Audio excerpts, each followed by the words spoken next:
श्री स्वामी समर्थ सगळ्यांना. कशा आहात मैत्रिणींनो? आज सकाळी म्हणजे साधारण 10-10:30लाच घराच्या बाहेर पडलो. खूप जास्त ऊन होतं आणि ओवी पण घरी होती, तिलाही घेऊन गेले होते. बँकेचं महत्त्वाचं काम होतं, त्यामुळे दोघींचेही चेहरे एकदम छान पॅक केले होते. आणि बँकेत गेलो तोपर्यंत उशीर झाला कागदपत्र वगैरे जमा करत, त्यामुळे त्यांनी 1-1.5 तासानं यायला सांगितलं. मग पुन्हा घरी जाणे तर शक्य नव्हते, म्हणून बाहेर म्हणजे गोकुळ हॉटेलमध्ये छान असं जेवण केलं. ओवीने डोसा घेतला आणि माझ्या ह्याच्यातलं पण पुन्हा थोडंसं तिनं खाल्लं. आणि अखिलेशनं आणि मी थाळी घेतली होती. नंतर बघा एके ठिकाणी गेलो होतो, तर तिथे इतके सुंदर सुंदर फ्रॉक वगैरे होते राजारामपुरीमध्ये.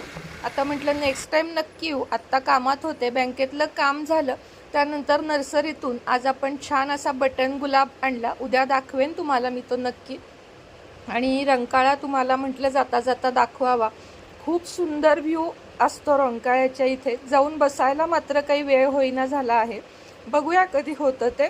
आणि त्यानंतर घरी येऊन फ्रेश झाले, गुलाबाला पाणी घातले आणि पहिल्यांदा घेतला तो म्हणजे चहा.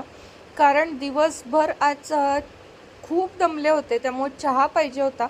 चहा केला आणि त्यानंतर एक पार्सल आलं होतं आणि त्यामध्ये पण बघा आसामवरून चहा पावडर मागवलेली आहे आणि हे लॉन्ड्री बॉल असे 2 पार्सल घरी आलेले होते. तर असा केला आज दिवसाचा शेवट. चला बाय.